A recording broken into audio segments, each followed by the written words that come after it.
تو آج اگر آپ اسکینڈینیویا میں دیکھیں گے تو ان کے پاس کوئی اتنے وسائل نہیں ہیں.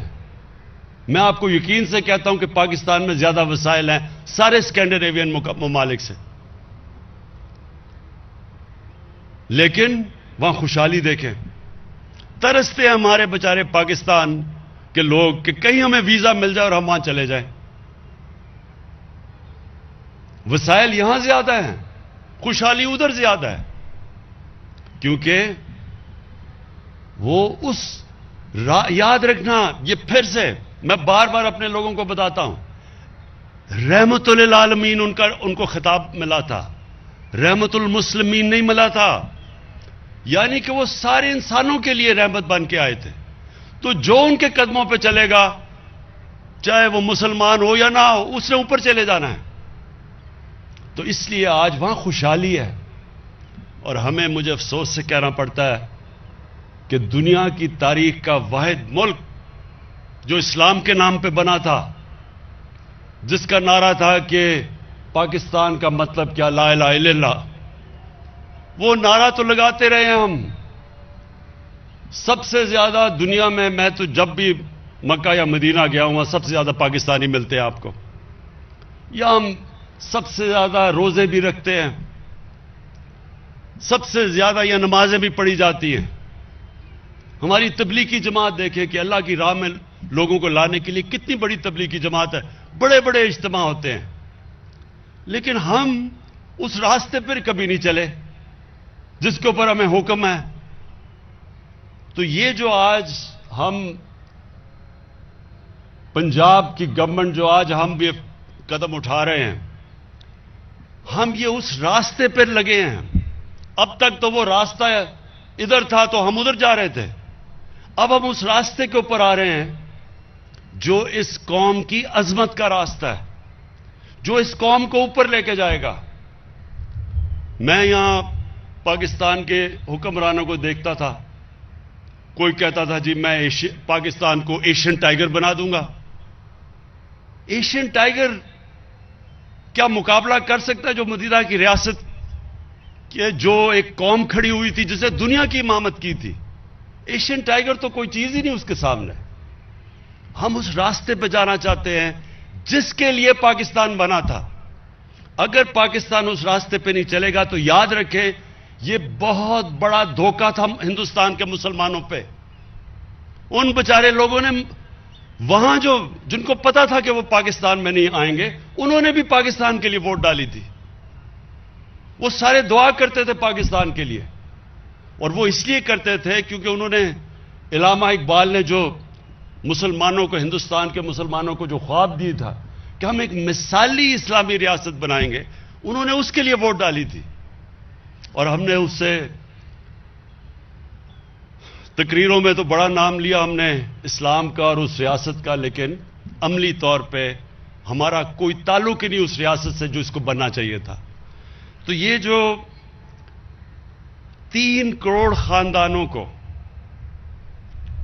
تقریباً 400 ارب روپیہ اس کا وہ خرچ کر کے ہیلتھ انشورنس جو ملے گی، میں یہ اس لیے بار بار آپ کو خراج تحسین پیش کرتا ہوں، عثمان بزدار آپ کو اور ڈاکٹر یاسمین آپ کو اور آپ کے ساری ٹیم کو، کہ یہ انشاءاللہ یہ وقت بتائے گا کہ آپ نے یہ وہ کام کیا ہے کہ یہ میٹرو ٹرین اور اورنج ٹرینوں کے اوپر جتنے مرضی اتنے پیسے خرچ کر دیتے ہیں، وہ وقت بتائے گا کہ وہ کتنا فائدہ پہنچائے گی. پیسہ تقریباً اتنا ہی ہے، اور یہ اس ملک کو کدھر لے کے جائے گا جو آج آپ نے قدم اٹھایا ہے.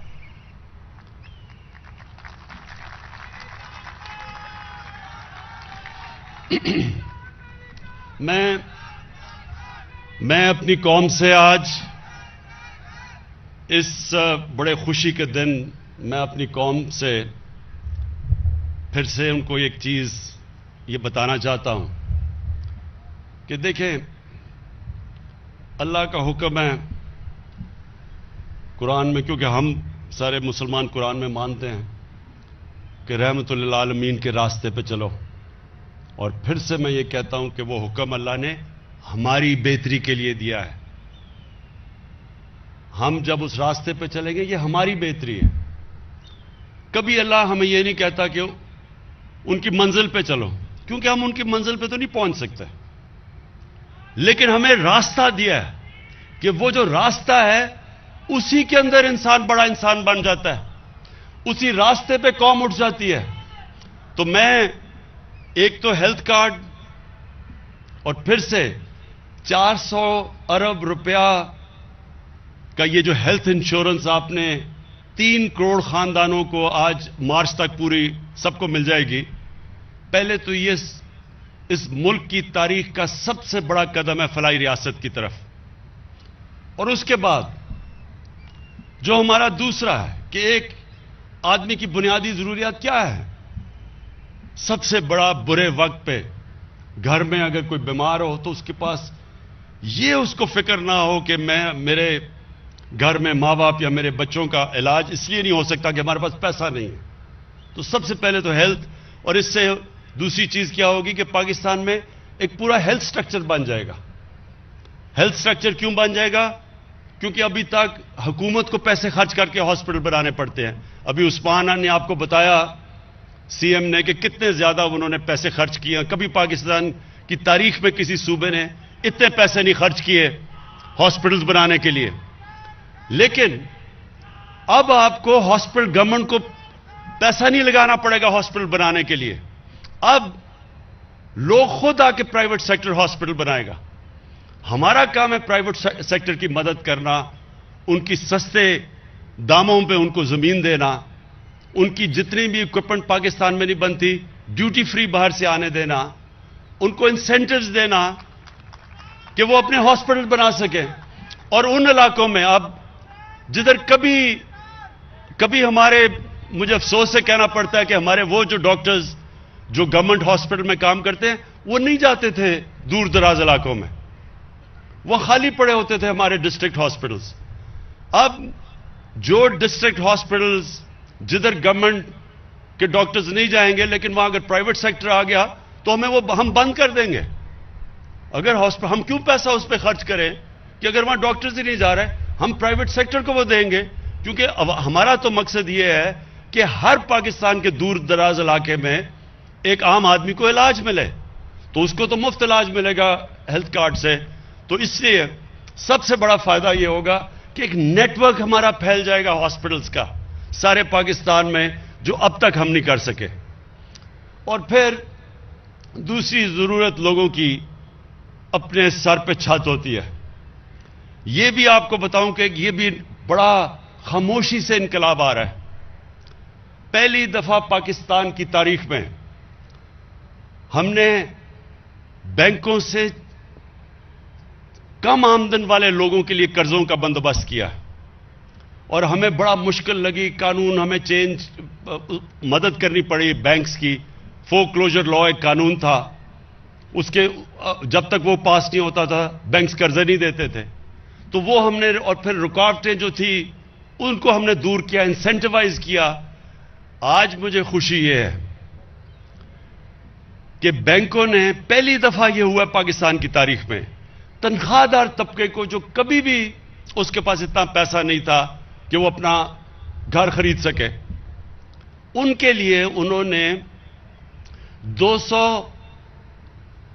260 ارب کے جو لوگوں نے اپلائی کیا بینکوں کے، 110 ارب کے لونز اپروو ہو چکے ہیں، اور 34 ارب کی ڈسبرسمنٹ ہو چکی ہے، یعنی پیسہ مل گیا ان کو اپنے گھر بنانے کے لیے.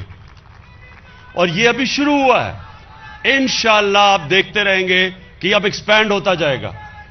اس کے بعد ہم نے نچلے طبقے، کامیاب پاکستان میں 20 لاکھ نچلے طبقے کے جو خاندان ہیں، 20 لاکھ، ان کو ہم نے سود کے بغیر قرضے دیے ہیں اخوت کے ذریعے، کہ وہ اپنے سود کے بغیر 27 لاکھ تک قرضہ کہ وہ اپنا گھر بنا سکیں جو غریب طبقہ ہے.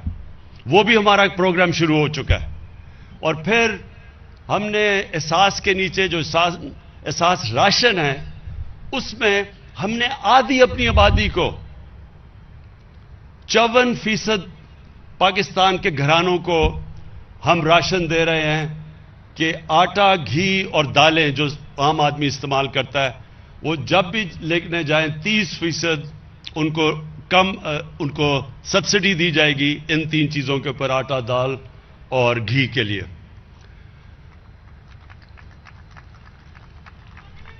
کامیاب پاکستان پروگرام میں ہم وہ دوسرا کام کر رہے ہیں کہ 5 لاکھ تک سود کے بغیر قرضے دے رہے ہیں شہروں کے اندر کہ اپنا کوئی کاروبار، چھوٹی دکان شروع کر سکے کوئی، اور دیہاتوں کے اندر کسانوں کے لیے 5 لاکھ سود کے بغیر قرضہ۔ اس سارا کا مقصد کیا ہے کہ اس راستے پہ ہم لگیں، وہ جو ہمیں مدینہ کی ریاست میں دکھایا گیا تھا کہ اپنی اس ملک کی جب ڈیولپمنٹ ہو تو وہ باٹمز اپ ہو، یعنی نیچے سے اوپر آئے، بجائے اس کے کہ جو اب تک ہوتا رہا کہ امیر امیر ہوتا گیا اور نچلا طبقہ غریب ہوتا گیا۔ اور میں آج بڑا خوش ہوں کہ یہ جو پنجاب نے جس طرح دلیری سے یہ آج لانچ کیا ہے، اس میں ہمیں ضرور مشکلات آئیں گی کیونکہ پہلی دفعہ اتنا بڑا پروگرام ہو رہا ہے، لیکن ہم نے پورا تیاری کی ہوئی ہے، کمیٹی جو مسلسل دیکھتا رہے گا کس طرح کے پرابلمز آئیں، اور انشاءاللہ ہم سارے حل کرتے رہیں گے۔ اور پھر سے مارچ تک سارے پنجاب کے گھرانوں کو ہیلتھ کارڈ مل چکے گا، پختونخوا میں سارے گھرانوں کو ہیلتھ کارڈ مل چکا ہے، اب بلوچستان میں، آزاد کشمیر میں اور گلگت بلتستان میں جدھر ہمارے گورنمنٹس ہیں، سب کو ہم نے ہر خاندان کو ہیلتھ کارڈ پہنچا رہے ہیں۔ شکریہ۔